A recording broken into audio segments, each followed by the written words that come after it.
John, an extraordinary evening. Where did it all go wrong?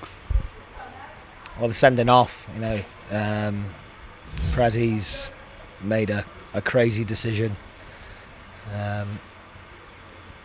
He's been sent off, and rightly so, and then it completely changes the complexion of the game. That's the best we've played first half, without a doubt.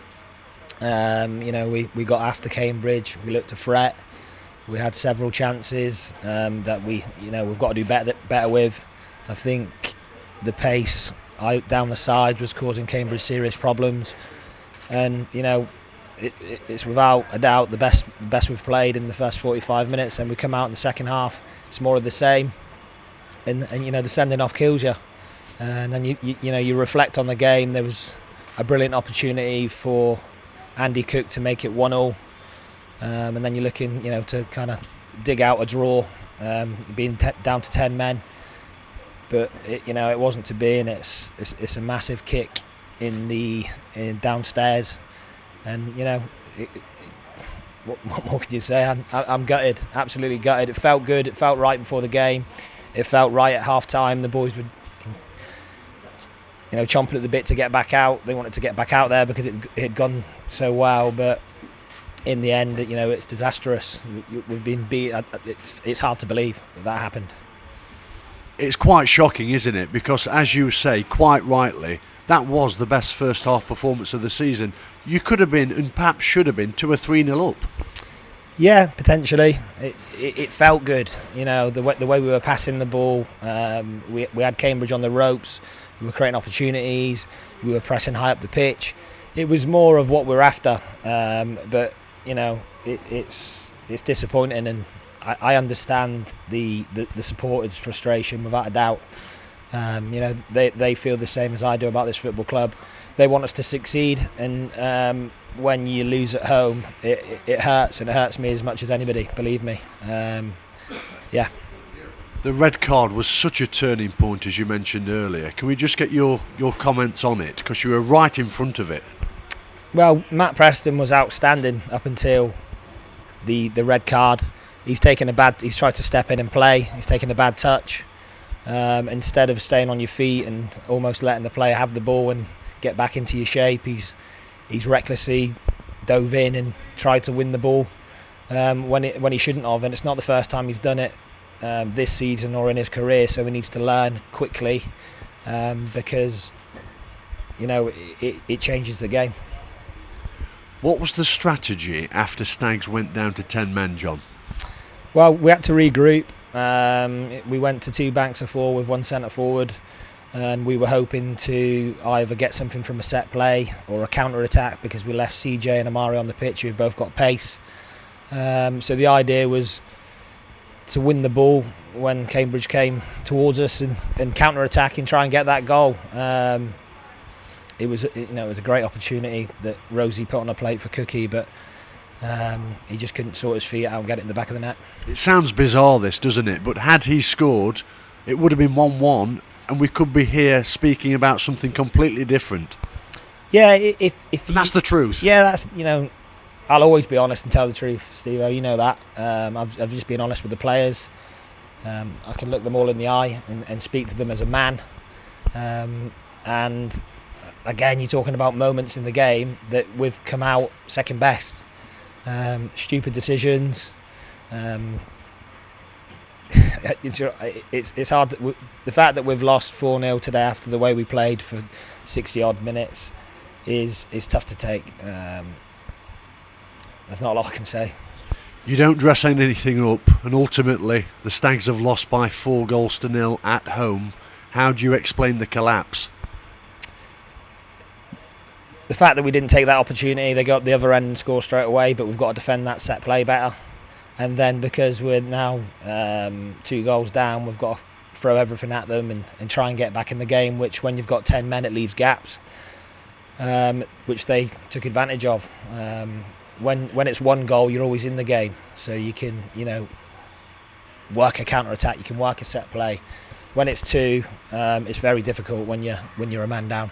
How much better do you expect your players to be on the whole playing with 10 men? As difficult as it can be. yeah, after the second goal, we're all over the place because we're trying to get back in it, and we're a man down. Initially, the boys were doing okay with 10 men, and like I say, there was that great opportunity, but we didn't take it. It's tough to take. I put massive pressure on myself I always have when I played. As an academy manager, I put pressure on myself to do my best and be successful. And I still believe that this group of players can gain promotion. We're only 9 games in, and I believe that they've still got it in them to get promotion. But we've got to fix up quickly. Without a doubt, we've got to fix up. And there is pressure because I carry the weight of the town on my shoulders. Some of the comments from some of our home supporters were out of order, but it's part of the game. It's the life we choose. What were those comments, if you can say? One of them told me to F off and die. Another one was commenting about my job, which I understand frustration. You get stick, that's part of it, but some of the comments were ridiculous, and I think I deserve a little bit more respect than that after being a servant here for 7 years. But this is the life we choose, this is the business we're in, and you've got to get on with it. Well, I think it's fair to say that nobody should be on the receiving end of such distasteful comments, and that's putting it quite mildly. Back to the football, John. Does it seem at the minute, does it feel like everything that could go wrong is going wrong? It has done at times this season, if I'm being honest. Yeah, it's been, we're only 9 games in, I think it is, and it's been a real roller coaster. And yeah, it's been a real experience, real challenge. But I knew it would be. There's probably more happened in the first 9 games than most managers get in their whole career. But it was a challenge that I was always going to face front on. Like I said, I'm a man. I can look people in the eye.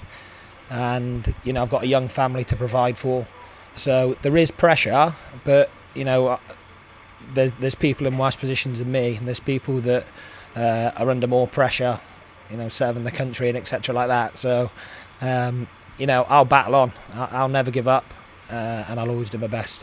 Where do you go from here as a group? Well, the boys are low, as you can imagine. It was it's a massive turnaround to be in the position we were in, the way we were playing, the feel around the ground, the way everyone felt positive today. In particular, when we were knocking the ball about and pressing like we were. But then it's a massive turnaround, isn't it? To get beaten 4-0 at home, however you dress it up, is unacceptable. Unacceptable. We're a proud football club, proud owners, proud board, proud supporters. You can't be getting beat 4-0 at home, no matter what the circumstances. How do you plan to put it right? Well, we'll be back in tomorrow. We'll be picking up the pieces. We'll have to move on quickly to Port Vale because I haven't seen any of the results tonight, but I think they had a positive one on Saturday. It's always a tough place to go. I don't think we did particularly well there last year, if I remember rightly. So we'll pick the pieces up and go again, without a doubt, because that's what you do when you're in this profession. Is it tin helmet time? Yeah, I think so. Yeah, I think so. I think it's certainly stick your tin helmets on and batten down the hatches. But listen, like I said, I'll stand up and be counted without a doubt, and the players need to do the same. Appreciate your time. Thank you.